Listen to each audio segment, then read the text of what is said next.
The words hit me like a freight train across our dining room table.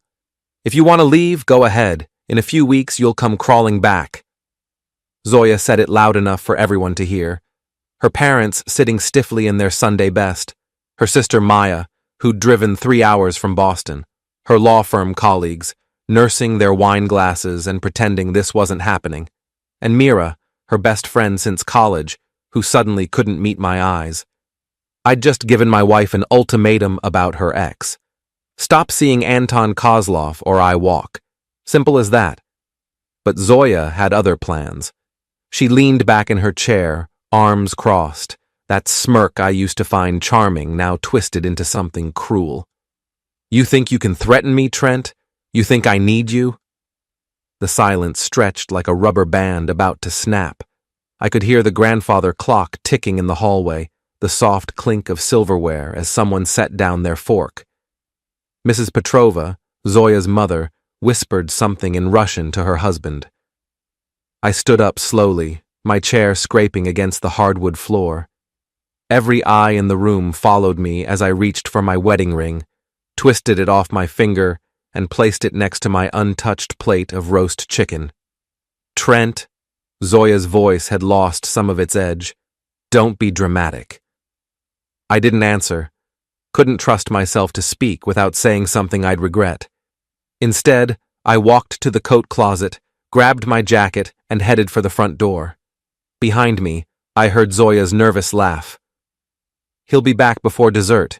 You all know Trent. He can't function without me. The door closed with a soft click behind me. The October air was crisp against my face as I walked to my truck, fishing for my keys with shaking hands. 15 years of marriage, and it had come to this. A public execution disguised as a dinner party. I was halfway to my truck when I heard footsteps on the gravel driveway. Trent, wait. I turned to find Mira hurrying after me, her heels clicking against the stones. She looked nervous, glancing back at the house before stepping closer. Are you okay? She asked. Been better, I said, trying to keep my voice steady. Thanks for asking. Mira bit her lip, that same nervous habit I'd watched her do since Zoya brought her home from law school 20 years ago. Can I ask you something? I nodded. Do you want to know the truth? About what she's really been doing? Something in her tone made me stop fumbling with my keys. I looked at her carefully. Mira had always been the quiet one, the loyal friend who listened more than she spoke. But there was something different in her eyes tonight, something that looked almost like anger. What kind of truth? I asked. She glanced back at the house again, then pulled out her phone. The kind that would give you everything you need in a divorce. I stared at her for a long moment. Inside the house, I could hear Zoya's voice rising, probably explaining to her guests how I'd lost my mind, how I'd come crawling back like always.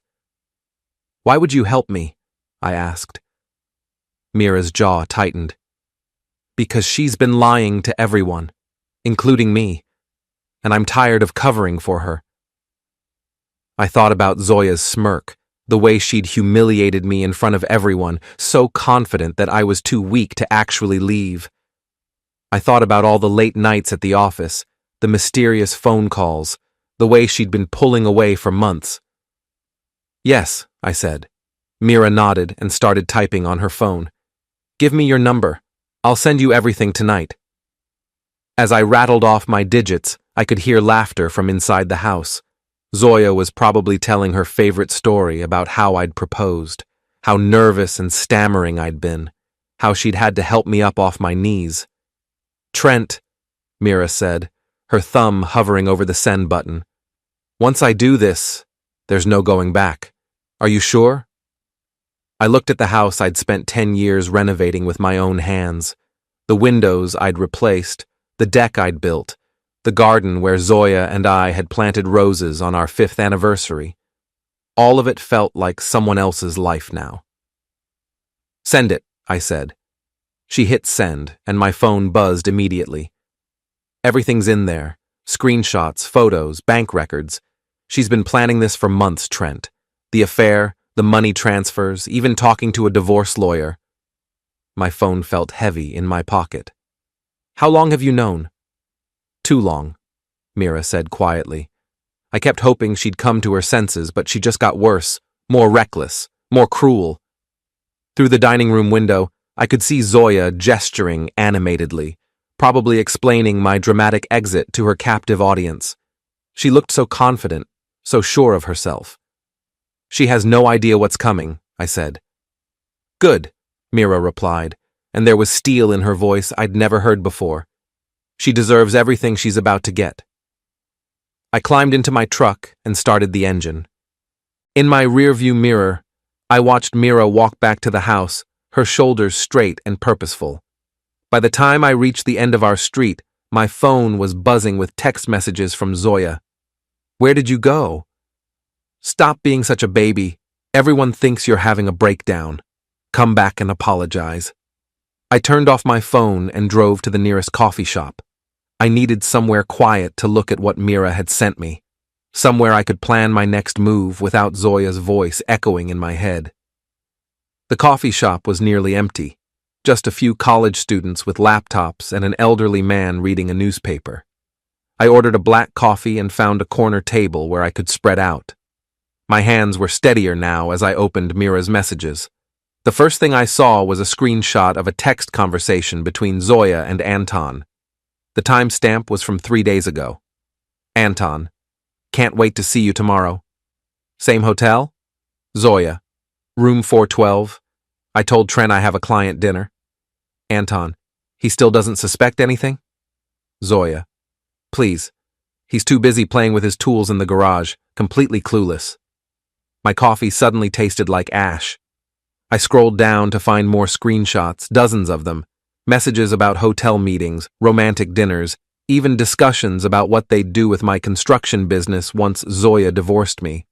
But the worst part was the voice message. Mira had somehow recorded Zoya talking to Anton on the phone. I plugged in my earbuds and hit play. He actually thinks he can give me an ultimatum. Zoya's voice was full of contempt. Like I'm some little housewife who needs his permission to see my friends. When I'm done with him, he'll be lucky to keep his truck. Anton's laughter came through clearly. You sure he won't fight back? He seems like the type who might get nasty. Trent? He's a teddy bear. All bark, no bite. I've been walking all over him for years, and he just takes it. Tonight, I'm going to put him in his place once and for all. I sat back in my chair, staring at my phone. They'd planned this. The whole dinner party, the public humiliation, even my reaction. Zoya had orchestrated everything, expecting me to slink back home with my tail between my legs. But she'd made one crucial mistake. She'd underestimated Mira's loyalty to me, and she'd overestimated my willingness to be her doormat. I spent the next 2 hours going through everything Mira had sent. Bank statements showing money transfers to Anton's business account. Hotel receipts charged to our joint credit card. Photos of them together at restaurants where Zoya had told me she was working late. The evidence was overwhelming. More than enough for any divorce lawyer worth their salt. But as I sat there planning my next move, I realized I wanted more than just a clean divorce. Zoya had humiliated me publicly, destroyed my reputation in front of people I'd known for years. She wanted to play games? Fine. But she was about to learn that I knew how to play them too. I drove home around midnight, expecting to find the house dark. Instead, every light was on, and cars were still in the driveway. Through the windows, I could see the dinner party was still going strong, though it looked more like a strategy session now. I parked across the street and watched for a few minutes. Zoya was pacing in front of the living room window, her hands moving as she talked. Her parents sat stiffly on the couch, while Maya and the law firm colleagues huddled around the coffee table. My phone started buzzing again. More messages from Zoya, increasingly frantic. This is ridiculous. Come home right now. People are starting to ask questions. You're embarrassing me. I turned off the phone and drove to a hotel downtown. I needed time to think, to plan. And I needed to be somewhere Zoya couldn't find me when she realized her perfect little world was about to come crashing down. The hotel room was generic and clean, nothing like the carefully decorated bedroom Zoya and I had shared for so many years. I spread the printed screenshots across the desk and started making a list. First, I'd file for divorce. That was obvious. But I wanted to make sure Zoya felt the same humiliation she'd put me through. She'd made our marriage problems public, so I'd return the favor. Her parents, who'd always looked down on me for being a construction worker instead of a lawyer or doctor, they deserved to know what their precious daughter had really been doing. Her law firm, where she'd built her reputation as a family attorney. I wondered how her partners would feel about her extramarital activities. And Anton, who thought he was so clever stealing another man's wife. He had no idea what kind of woman he was really dealing with. By the time I fell asleep, I had a plan. It wasn't complicated, but it didn't need to be. Sometimes the simplest approach was the most effective. I woke up at 6 a.m. and drove straight to my lawyer's office. Jim Morrison had handled my business contracts for years, and while he wasn't a divorce specialist, he knew enough to get me started. "You sure about this, Trent?" Jim asked, looking over the evidence I'd brought. "This is pretty damaging stuff." "I'm sure," I said. "File the papers today. I want everything documented before she has a chance to hide assets or spin the story." Jim nodded and started making copies. "What about the house?" "It's in both our names, but I put down the down payment and paid for all the renovations. I want my share." "And the business?" "That's mine. She never had anything to do with Ardell Construction." Jim made notes as we talked. "You know she's going to fight this, especially once she sees what you have on her." "Let her fight," I said. "I'm not the same guy who walked out of that dinner party last night." While Jim prepared the paperwork, I drove to an internet cafe across town. I needed to send some emails, and I didn't want them traced back to my phone or home computer. The first email went to Zoya's parents. I kept it simple. "Mr. and Mrs. Petrov, I thought you should know what your daughter has been doing while you've been telling me what a lucky man I am to be married to her. Attached are screenshots of text messages, bank records, and hotel receipts spanning the last 6 months. I am filing for divorce today. Trent Ardell." I attached everything Mira had given me and hit send. Then I composed a similar email to Maya, Zoya's sister. Maya had never liked me much, but she was fiercely protective of the family reputation. She'd be furious when she saw what Zoya had been doing. The third email was trickier. I looked up the general contact information for Zoya's law firm, Brennan, Walsh and Associates. They prided themselves on being a family-oriented practice, specializing in divorce and custody cases. I wondered how they'd feel about having a cheating spouse on their payroll. "To whom it may concern, my name is Trent Ardell. My wife, Zoya Ardell, is an associate at your firm. I am writing to inform you that I am filing for divorce today based on evidence of adultery and financial misconduct. I believe you should be aware of this situation, given Mrs. Ardell's role as a family attorney. Please find attached documentation supporting these claims. Sincerely, Trent Ardell." I hesitated for a moment before hitting send. This would destroy Zoya's career, not just her marriage. But then I remembered her voice on that recording, the contempt and cruelty in every word. Send. By the time I got back to Jim's office, the divorce papers were ready. I signed everything and authorized him to have Zoya served at her workplace. If she wanted to make our problems public, I'd give her a front-row seat to the consequences. "What now?" Jim asked. "Now I go home and wait," I said. "This is going to be an interesting day." I stopped at a hardware store on the way home and bought new locks for all the exterior doors. It took me less than an hour to install them, a skill I'd learned during my years in construction. By the time I was finished, my phone had 17 missed calls from Zoya. I didn't call her back. Instead, I went through the house methodically, packing her belongings into boxes and garbage bags.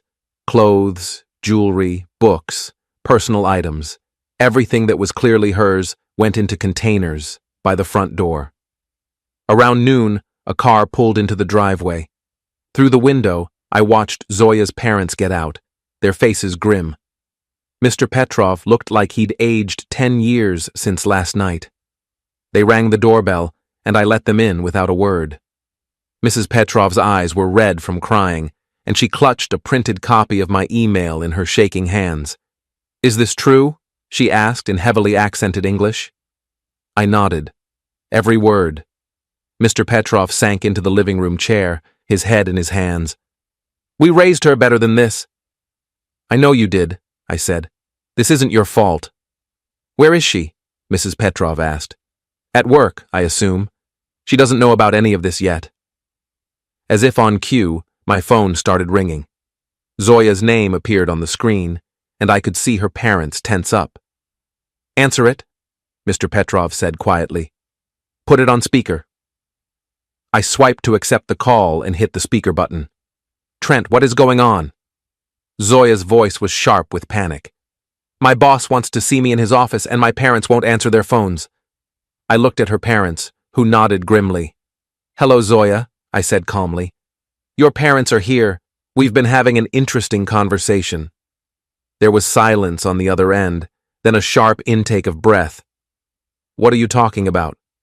"About your hotel visits with Anton, about the money you've been transferring from our joint account to his business, about your plans to take my company in the divorce." The silence stretched longer this time. When Zoya finally spoke, her voice was barely a whisper. "How did you—" "Does it matter?" I interrupted. "The question is, what are you going to do now?" "Trent, please, let me explain." "Explain to your parents," I said. "I'm sure they'd love to hear your side of the story." I hung up and looked at the Petrovs. They sat in stunned silence, the weight of their daughter's betrayal settling over them like a heavy blanket. "What happens now?" Mrs. Petrov asked. "Now she comes home to find her things packed and the locks changed," I said. "And she starts dealing with the consequences of her choices." Mr. Petrov stood up slowly. "We should go. This is not our business anymore." "You're always welcome here," I told them. "You've been good to me, and that doesn't change because of what Zoya did." Mrs. Petrov hugged me tightly, tears streaming down her face. "I am so sorry, Trent. So very sorry." After they left, I continued packing Zoya's belongings. It was therapeutic in a way, boxing up 15 years of shared memories. Wedding photos, vacation souvenirs, books she'd never read but insisted on keeping. Around 3 o'clock, another car pulled into the driveway. This time it was Maya, Zoya's sister. She stormed up to the front door and pounded on it with her fist. "Open up, Trent! We need to talk!" I opened the door to find Maya's face flushed with anger, but as she took in the boxes and bags piled by the entrance, her expression shifted to something like shock. "You're really doing this," she said. "I really am." Maya pushed past me into the living room, her heels clicking on the hardwood floor. "Look, I know Zoya can be difficult." "Difficult?" I laughed, but there was no humor in it. "Maya, did you read what I sent you? Your sister has been having an affair for months. She's been stealing money from our accounts. She humiliated me in front of your entire family. She made a mistake. Multiple mistakes. Calculated, deliberate mistakes.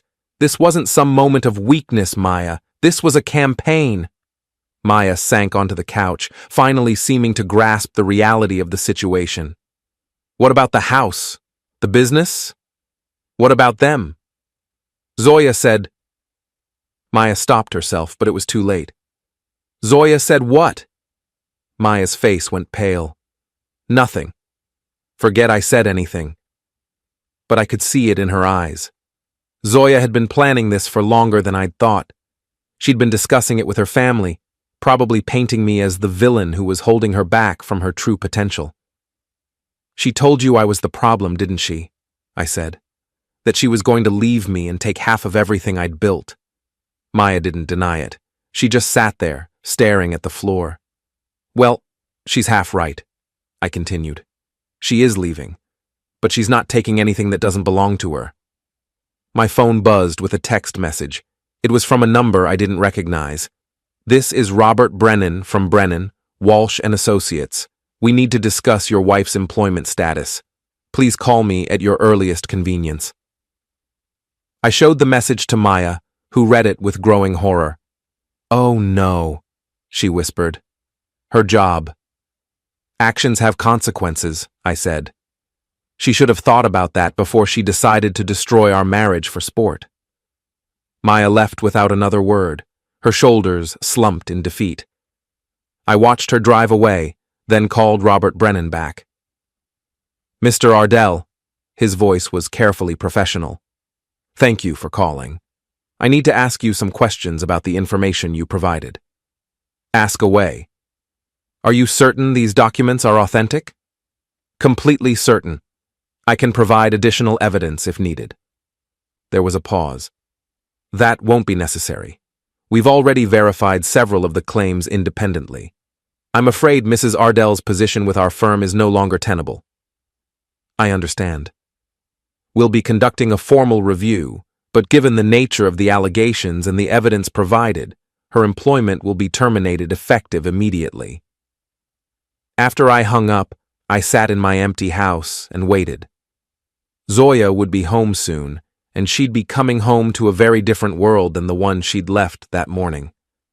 Sure enough, at 5:30, I heard a car in the driveway. Through the window, I watched Zoya get out of her BMW, her face a mask of barely controlled rage. She marched up to the front door and tried her key.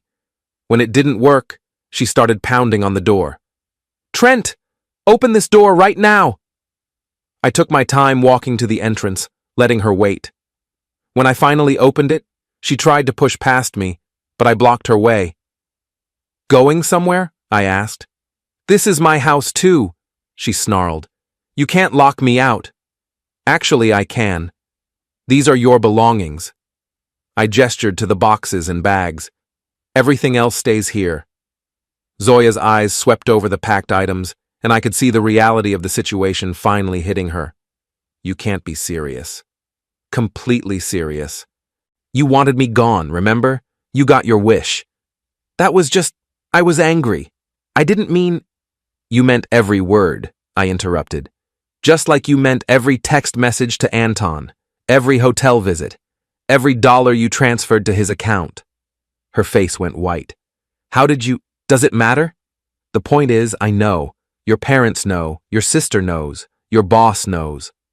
"My boss?" Her voice cracked. "Former boss, actually. Brennan called me an hour ago. Apparently, family law firms don't like having cheating spouses on their payroll. Bad for the image." Zoya staggered backward like I'd slapped her. "You destroyed my career." "No, Zoya, you destroyed your career. I just made sure people knew about it." She stood there for a long moment, staring at the boxes of her belongings. When she looked up again, there were tears in her eyes, but they were tears of rage, not remorse. "This isn't over, Trent. I'll fight you on everything. The house, the business, every penny." "Go ahead," I said. "But you might want to call Anton first.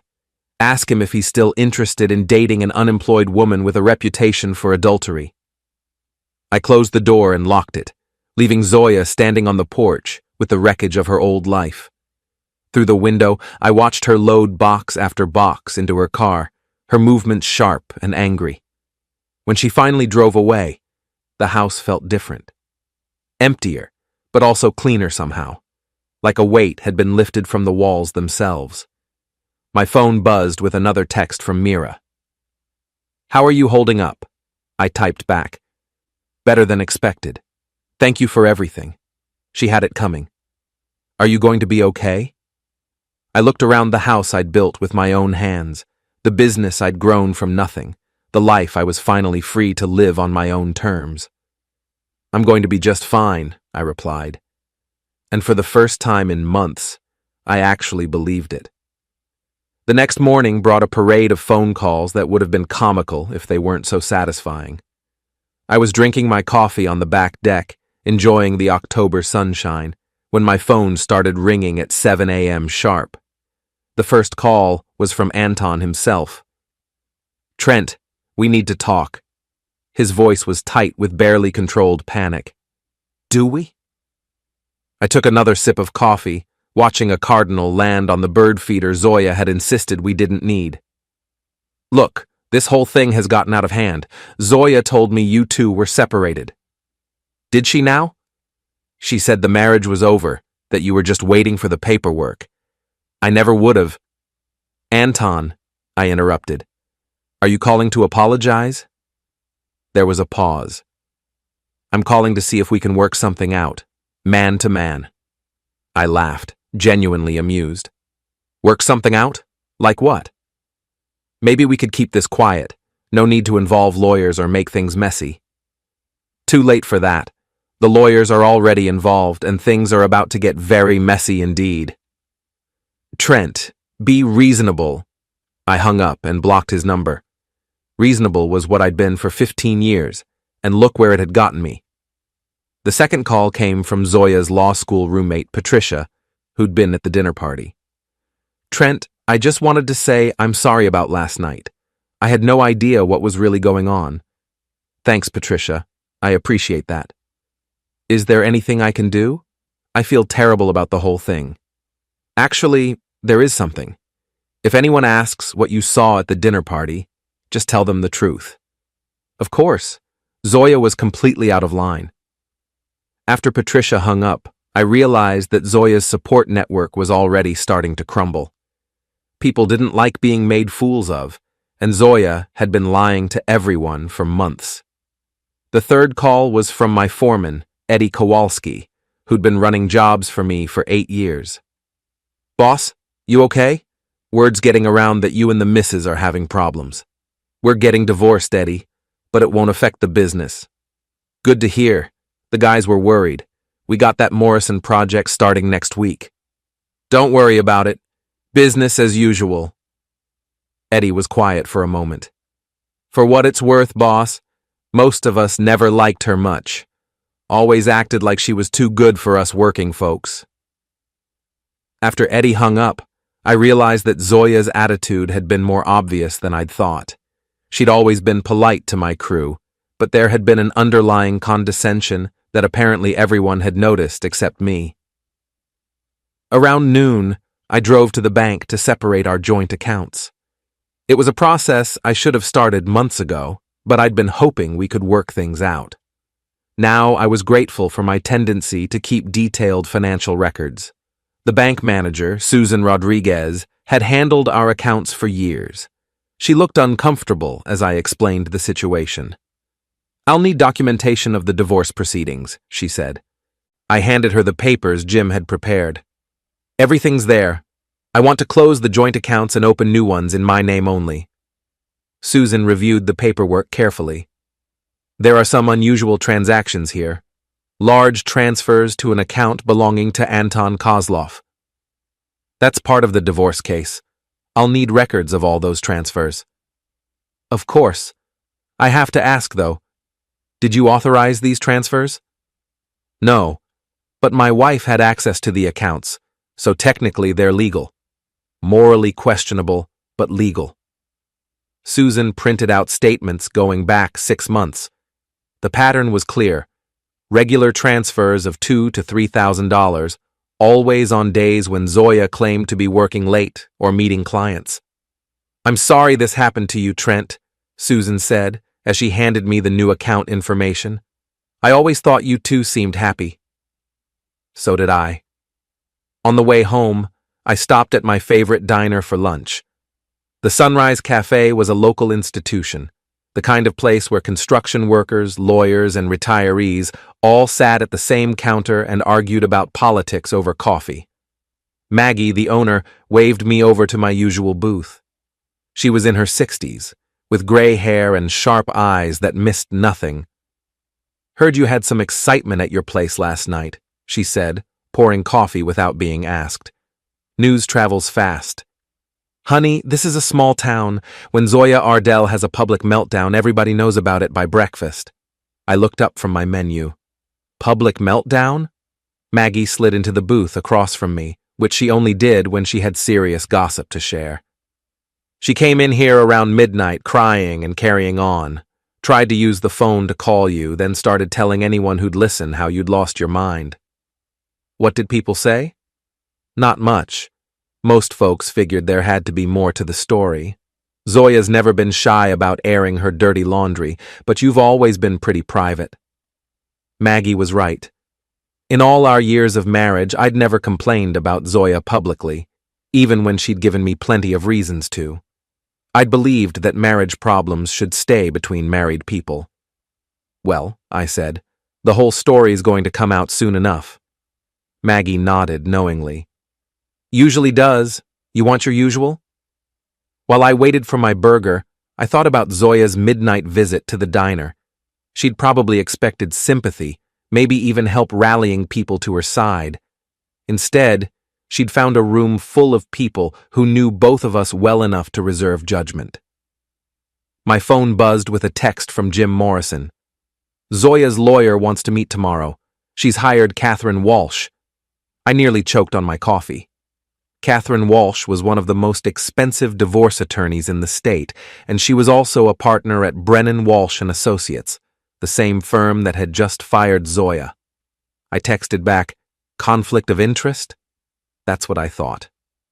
Turns out Walsh left the firm this morning to start her own practice. Convenient timing. So Zoya had managed to take her boss with her when she left. That was either very clever or very expensive. Probably both.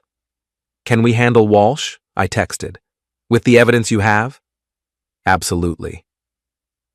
I finished my lunch and drove home, but as I turned onto my street, I noticed an unfamiliar car parked across from my house. A black sedan with tinted windows, the kind lawyers and private investigators drove. I parked in my driveway and walked over to the sedan. The driver's window rolled down to reveal a woman in her 40s with short blonde hair and predatory eyes. Mr. Ardell? I'm Catherine Walsh. I represent your wife. Former wife, and I have nothing to say to you without my lawyer present. I understand you're angry. Lady, you have no idea what I am. But if you're smart, you'll move your car before I call the police about harassment. Walsh's smile was sharp as a blade. There's no need for hostility. I'm simply trying to avoid a lengthy court battle that will be expensive for everyone involved. Then tell your client to sign the papers and accept the settlement. She caused this mess. She can live with the consequences. Mrs. Ardell claims you've been emotionally abusive throughout the marriage. She's prepared to fight for her fair share of the marital assets. I leaned down to the window, close enough to see my reflection in her sunglasses. Mrs. Ardell can claim whatever she wants. I have screenshots of her planning to steal my business and bank records of her transferring money to her lover. If she wants to play hardball, I'm game. Walsh's smile faltered slightly. Those communications were taken without her knowledge, by her best friend, who was tired of watching her lie and cheat. Good luck arguing invasion of privacy when the person doing the recording was invited into the conversation. I straightened up and walked back to my house, leaving Walsh sitting in her car. Through my living room window, I watched her make several phone calls before finally driving away. 20 minutes later, my phone rang. It was Zoya. "How dare you threaten my lawyer?" she screamed before I could even say hello. "I didn't threaten anyone. I simply explained the facts of the case." "You're trying to destroy me." "No, Zoya, I'm trying to divorce you. There's a difference. I gave you the best years of my life." I sat down in my recliner, the same chair where I'd spent countless evenings listening to Zoya complain about her job, her parents, her sister, and eventually me. "You gave me 15 years of criticism, manipulation, and contempt. The affair was just the final insult." "That's not true." "It is true. You've been unhappy with me since the day we got married, but you stayed because I provided a comfortable lifestyle while you built your career. Well, congratulations. Your career is over, and so is our marriage." "Trent, please, we can work this out." "No, we can't. You made that clear at the dinner party. You wanted me gone, remember? You got your wish.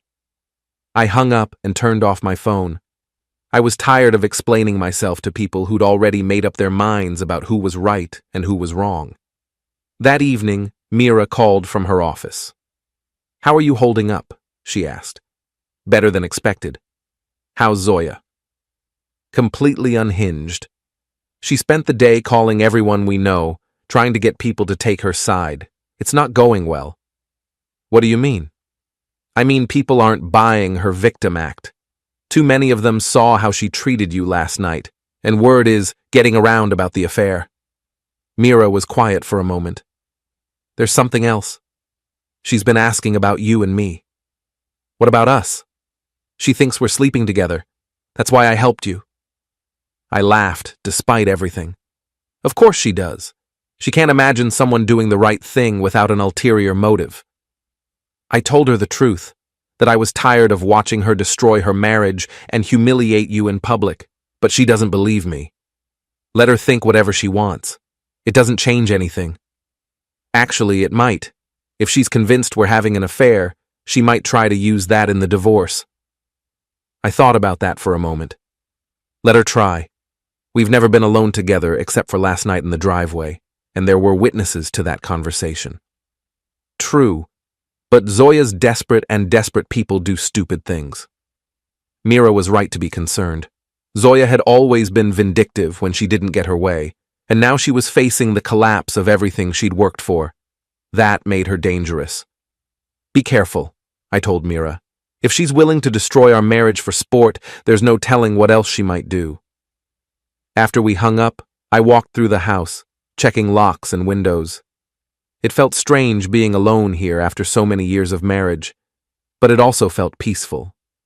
For the first time in months, I could relax without worrying about Zoya's mood or what fresh complaint she might have about my behavior. I was getting ready for bed when I heard a car in the driveway. Through the bedroom window, I could see Zoya's BMW parked behind my truck, blocking me in. She got out of the car and walked to the front door, but instead of knocking, she just stood there. I watched her for several minutes, wondering what she was planning. Finally, she pulled out her phone and called me. I let it go to voicemail, then played the message back on speaker. "Trent, I know you're in there. I can see the lights. I just want to talk. 5 minutes, that's all. Please."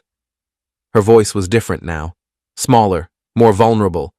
The imperious tone from the dinner party was gone, replaced by something that sounded almost like the woman I'd married 20 years ago. But I'd learned not to trust Zoya's emotional performances. She was a lawyer, trained to manipulate juries and judges. A few tears and a trembling voice were just tools in her arsenal. I turned off the lights and went to bed, leaving her standing in the driveway. Eventually, I heard her car start up and drive away, but it took me a long time to fall asleep. The next morning brought a new surprise. I was drinking coffee and reading the paper when the doorbell rang. Through the peephole, I could see a young man in a cheap suit holding a manila envelope. "Trent Ardell?" he asked when I opened the door. "That's me." "You've been served." He handed me the envelope and walked away. Inside was a restraining order, filed by Zoya and signed by Judge Harrison. According to the document, I was prohibited from contacting Zoya directly or indirectly, coming within 500 feet of her residence or workplace, or making any statements about her to third parties. I called Jim Morrison immediately. "She's trying to control the narrative," he explained after I read him the order. "If you can't talk about the case, she can spin it however she wants." "Can she do that?" "She can try, but restraining orders are supposed to be for genuine threats of violence, not marital disputes. We'll challenge it." "How long will that take?" "A few days, maybe a week. In the meantime, you need to be very careful about what you say and to whom." After Jim hung up, I realized how clever Zoya's move had been. She couldn't stop the divorce, but she could try to limit the damage to her reputation by silencing me. But she'd made one crucial mistake. The restraining order only applied to me. It said nothing about Mira, or my work crew, or any of the other people who'd witnessed Zoya's behavior over the years. I was pouring a second cup of coffee when my phone rang. It was Eddie Kowalski. "Boss, you seen the paper today?" "Just the front page. Why?" "Check the local section. Your wife's been busy." I found the article on page 3. The headline read, "Local Attorney Seeks Protection from Estranged Husband." The story was short but damaging. It described me as a construction worker with a history of anger management issues who had threatened and harassed my prominent attorney wife during a domestic dispute. There was no mention of the affair, the financial misconduct, or the public humiliation at the dinner party.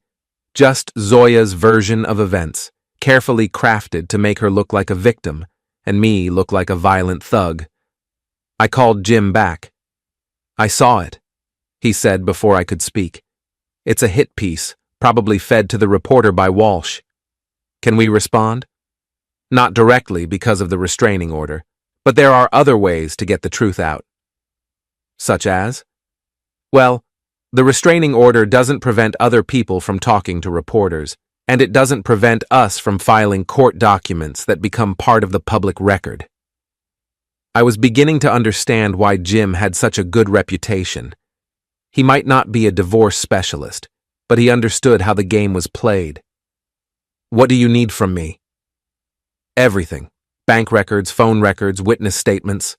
I want to file a response that lays out the entire timeline of Zoya's affair and financial misconduct." "How long will that take?" "I can have something ready by tomorrow morning. The question is, are you prepared for the fallout? Once we file this, everything becomes public." I thought about Zoya's smirk at the dinner party, her contemptuous voice on the recording, her assumption that I was too weak to fight back.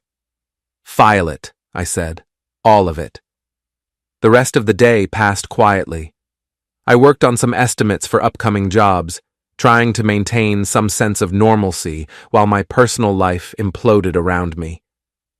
Around 5 o'clock, Mira called. "Have you seen the news?" she asked. "You mean the hatchet job in the local paper?" "No, the other news. Anton's wife filed for divorce this morning. Apparently, she hired a private investigator." I sat up straighter. "What did they find?" "Everything. Hotel records, restaurant receipts, even photos.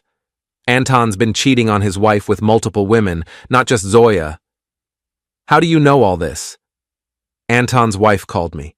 She wanted to thank me for exposing her husband's affair. Apparently, she'd suspected for months but couldn't prove anything." This was an interesting development. If Anton was facing his own divorce, he'd be less likely to support Zoya financially or emotionally. "There's more," Mira continued. "She's also filing criminal charges." "For what?" "Embezzlement. Anton's been using company funds to pay for his affairs, hotel rooms, dinners, even jewelry. His wife is a forensic accountant, and she's been going through the books." I felt a grim satisfaction at this news. Anton had thought he was so clever, seducing another man's wife and laughing about it. Now he was about to learn that actions have consequences. "What about Zoya?" I asked. "She's panicking. She called me 3 times today, begging me to talk to you about reconciliation." "What did you tell her?" "I told her she made her choice at the dinner party. Some things can't be undone." After Mira hung up, I sat in my quiet house and reflected on how quickly everything had changed. 24 hours ago, Zoya had been confident and in control, publicly humiliating me while planning her exit strategy with her lover. Now her career was in ruins, her lover was facing criminal charges, and her support network was collapsing around her. She'd wanted to play games with people's lives, and she was finally learning that some games have serious consequences. My phone buzzed with a text from an unknown number. "This is Zoya. I know you're not supposed to contact me, but please call. We need to talk." I deleted the message without responding. I'd spent 15 years talking to Zoya, trying to understand her, trying to make her happy. I was done talking. Tomorrow, Jim would file our response to her restraining order. and the truth would become part of the public record. Zoya would have to explain to a judge why she deserved protection from a husband she'd been systematically betraying and humiliating. I was looking forward to that conversation. The courthouse was busier than I'd expected for a Thursday morning. I sat on a wooden bench outside Family Courtroom B, watching lawyers in expensive suits hurry past with their briefcases and confident expressions. Jim Morrison sat beside me, reviewing his notes one final time. "Remember," he said quietly, "let me do the talking unless Judge Harrison asks you a direct question. Walsh is going to try to provoke you into an outburst." Through the courtroom doors, I could see Zoya sitting at the plaintiff's table with Catherine Walsh. She was wearing her most conservative suit, the navy blue one she'd worn to her law school graduation. Her hair was pulled back in a simple bun, and she'd done her makeup to look younger, more vulnerable. "She looks different," I observed. "That's the point. Walsh is trying to sell the innocent victim narrative." Judge Harrison was a stern woman in her 60s who'd been handling family court cases for 20 years. She had a reputation for cutting through nonsense and focusing on facts, which Jim thought would work in our favor. "All rise," the bailiff announced as Judge Harrison entered the courtroom. The hearing was supposed to be about Zoya's restraining order, but it quickly became something much larger. Walsh started by painting a picture of an abusive husband who'd threatened and intimidated his wife when she tried to end their marriage. "Your Honor," Walsh said, "Mrs. Ardell has been subjected to months of emotional abuse and financial control. When she finally found the courage to leave, her husband responded with threats and harassment." Judge Harrison looked skeptical. "What specific threats were made?" Walsh consulted her notes. "Mr. Ardell told Mrs. Ardell that he would destroy her career and reputation. He changed the locks on their marital home without notice, denying her access to her personal belongings. He has been spreading malicious rumors about her character throughout their community." "And what evidence do you have of these threats?" "Mrs. Ardell's sworn testimony, Your Honor. She's prepared to testify about the pattern of abuse she's endured." Judge Harrison turned to Jim.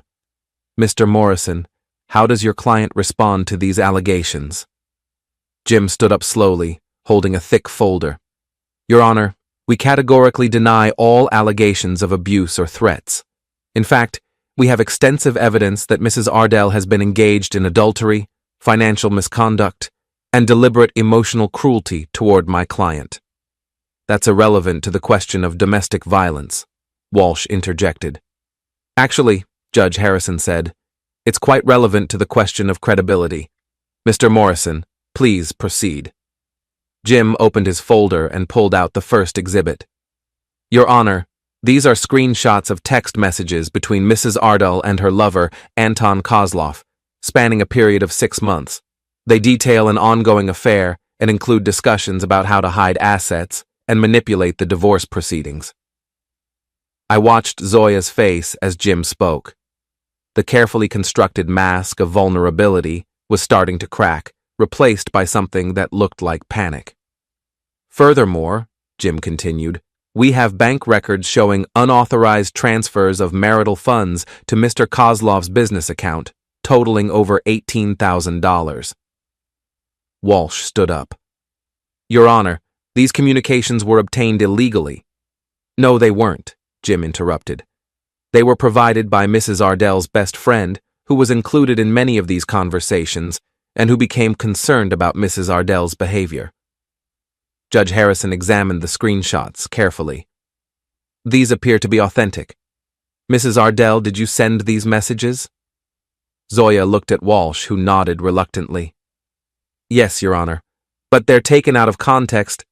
"The context seems quite clear," Judge Harrison said dryly. "You were having an affair and discussing how to manipulate divorce proceedings. Mr. Morrison, is there more?"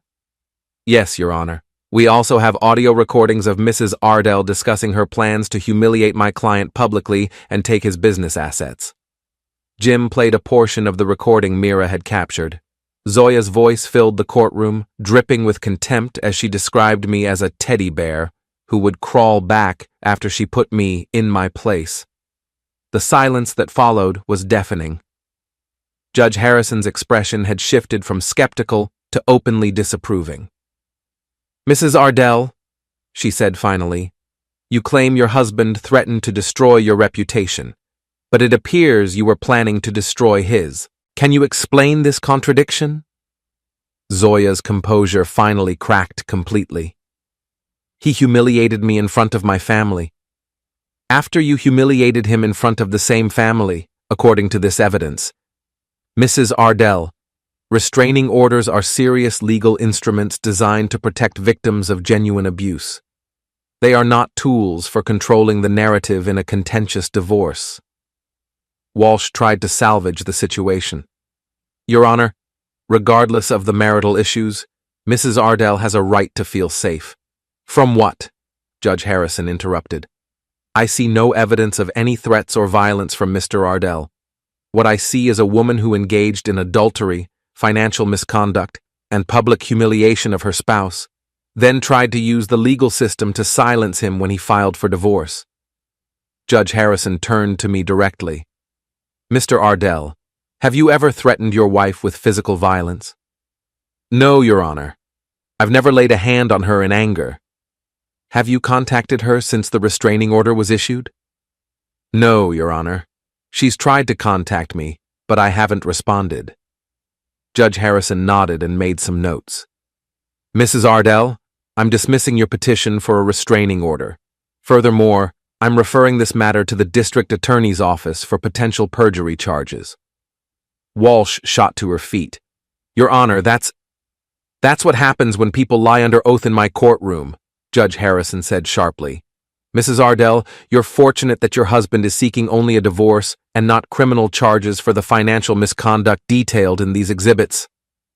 As we left the courtroom, I could hear Walsh trying to calm down her client, but Zoya was beyond consolation. She was crying openly now, all pretense of control abandoned. "That went better than expected," Jim said as we walked to the parking lot. "What happens now?" "Now we wait for her to accept reality. Walsh is expensive, and Zoya's unemployed. She can't afford a protracted court battle, especially when the evidence is this overwhelming." That afternoon, I went back to work for the first time since the dinner party. We were starting a kitchen renovation for the Morrisons, no relation to my lawyer, and I needed to focus on something other than my imploding marriage. Eddie and the crew were professional about the situation, but I could tell they were curious. Construction workers are notorious gossips, and my divorce was probably the talk of every job site in town. "Boss," Eddie said during our lunch break, "I don't want to pry, but if you need anything, backup, a place to stay, whatever, just ask." "Thanks, Eddie. I appreciate that." "The guys all feel the same way. We never liked how she talked to you." I was surprised by this admission. "She was always polite to you all." "Polite, yeah, but she had this way of looking at us like we were dirt on her shoes, like she was embarrassed to be married to someone who worked with his hands." Eddie was right. Zoya had always been subtly ashamed of my profession, especially around her law school friends. She'd introduce me as my husband rather than my husband the contractor, as if my job was something to be hidden. "Well," I said, "you won't have to deal with that anymore." That evening, I was cleaning up after dinner when someone knocked on my front door. Through the peephole, I could see a man in his 50s wearing a rumpled suit and holding a notebook. "Mr. Ardell, I'm Bill Stevens from the Tribune. I was hoping to ask you a few questions about your divorce proceedings." I opened the door but didn't invite him in. "What kind of questions?" "Well, there was an article yesterday suggesting you'd threatened your wife, but I've been hearing a different story around town." Stevens was a veteran reporter who'd covered local news for 30 years. He had a reputation for fairness and thoroughness, which probably meant he'd done his homework before showing up at my door. "What have you been hearing?" "That your wife was having an affair. That she humiliated you publicly. That the restraining order was dismissed this morning after evidence of her misconduct came to light." I considered my options. The restraining order was gone, which meant I was free to speak. and Zoya had already tried to control the narrative with her planted story. "Come in," I said, "but I want everything on the record." Stephen spent an hour going through the timeline of events. I showed him the bank records, the screenshots, and the court documents from that morning's hearing. He took notes carefully and asked thoughtful questions. "This is quite a story," he said finally. "Your wife really thought she could frame you as the villain? She's always been good at manipulating situations to her advantage. I think she believed I was too weak to fight back." "What changed?" I thought about that question. I realized that being a good husband doesn't mean being a doormat. There's a difference between loving someone and letting them destroy you. Stevens published his article the next day, and it was devastating. The headline read, "Court dismisses restraining order, finds evidence of adultery and financial misconduct." The article laid out the entire timeline, from the dinner party confrontation to the dismissed restraining order. It included quotes from the court hearing and details about Anton's own legal troubles. By noon, my phone was ringing constantly. Friends, neighbors, even former clients called to offer support. The narrative had shifted completely, and Zoya was no longer the sympathetic victim. Around 2 o'clock, Mira called with an update. "Zoya's having a complete breakdown," she said. "She's been calling everyone we know, trying to get people to believe her version of events." "How's that working out?" "Not well. Most people read the Tribune article. They know the truth now." "What about her family?" "Her parents aren't speaking to her. Maya's furious about being lied to. Even her law school friends are distancing themselves." I felt a moment of sympathy for Zoya, imagining her alone and friendless, watching her carefully constructed world collapse around her. But then I remembered her voice on that recording, the contempt and cruelty in every word, and the sympathy faded. "She brought this on herself," I said. "I know, but it's still hard to watch." That evening, I was working in my garage when I heard a car pull into the driveway. Through the window, I could see Anton getting out of a silver Mercedes, his face grim with determination. I walked outside to meet him, curious about what he could possibly want to say. "Trent," he said, trying to sound conciliatory, "I think we should talk." "About what?" "About ending this madness. Zoya's career is ruined, my marriage is over, and for what? Because you couldn't handle the fact that your wife found someone better?" I stared at him for a moment, amazed by his audacity. "Someone better? You mean someone who's about to be indicted for embezzlement?" Anton's confident expression faltered. "That's a misunderstanding. No, that's a felony, and you're going to prison for it." "Look, I know you're angry. I'm not angry, Anton. I'm satisfied. You wanted to steal my wife and mock me behind my back? Fine. But actions have consequences, and you're about to learn that the hard way." Anton stepped closer, his voice dropping to a threatening whisper. "You think you've won? Zoya will never forgive you for this. She'll spend the rest of her life making you pay." I smiled at him, genuinely amused. Zoya doesn't have the rest of her life to spend on me. She's got her own problems now. Unemployment, bankruptcy, social exile. She'll be too busy surviving to worry about revenge. You destroyed her. No, I exposed her. There's a difference. She destroyed herself with her choices. Anton stood there for a moment, seeming to realize that intimidation wasn't going to work. Finally, he got back in his car and drove away, leaving me standing in my driveway. The next morning brought the final piece of the puzzle. Jim called with news that Zoya was ready to settle. "She wants to meet this afternoon," he said.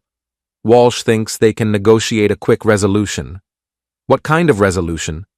"Uncontested divorce, minimal alimony, no claim on your business or retirement accounts. Basically, she wants out as cleanly as possible. And in return? You agree not to pursue criminal charges for the financial misconduct." I thought about it for a moment. Zoya was already facing professional ruin and social exile. Sending her to prison wouldn't change anything for me, and it would just prolong the legal proceedings. "Set up the meeting," I said. We met at Jim's office that afternoon. Zoya looked like she'd aged 10 years in the past week. Her hair was unkempt, her makeup was smudged, and she couldn't meet my eyes. Walsh laid out the settlement terms efficiently. Zoya would get a modest alimony payment for 3 years, enough to help her get back on her feet. She would make no claim on my business, the house, or any retirement accounts. In return, I would agree not to pursue criminal charges. "There's one more thing," Walsh said. "Mrs. Ardell would like to make a statement." Zoya finally looked up at me, her eyes red from crying. "Trent, I know I can't undo what I did. I know you'll never forgive me. But I want you to know that I'm sorry. Not because I got caught, but because I hurt you. You deserved better." I studied her face, looking for signs of manipulation or calculation, but all I saw was genuine remorse and exhaustion. "Thank you for saying that," I said finally. "It doesn't change anything, but I appreciate the apology." We signed the papers in silence, officially ending 15 years of marriage with the scratch of a pen. As Zoya and Walsh left the office, she turned back one last time. "For what it's worth," she said, "you were right about Anton. He's not worth what I gave up." After they were gone, Jim and I sat in his office, reviewing the signed documents. "How do you feel?" he asked. "Free," I said, and realized I meant it. That evening, I called Mira to let her know the divorce was finalized. "How's Zoya taking it?" I asked. "She's leaving town, moving back to Boston to stay with her cousin while she figures out what to do next." "That's probably for the best." "Trent," Mira said, "I want you to know that I don't regret helping you. Zoya was my friend, but what she did was wrong. Thank you. For everything. What will you do now?" I looked around my quiet house, thinking about the future for the first time in months. "I'm going to live my life, work on projects I enjoy, spend time with people who respect me, maybe travel a little." Sounds like a good plan. After we hung up, I walked through the house one final time as a married man. Tomorrow, I would start the process of making it truly mine. New paint, new furniture, maybe even knock out a wall or two. The house had good bones, but it needed some work to become the home I wanted.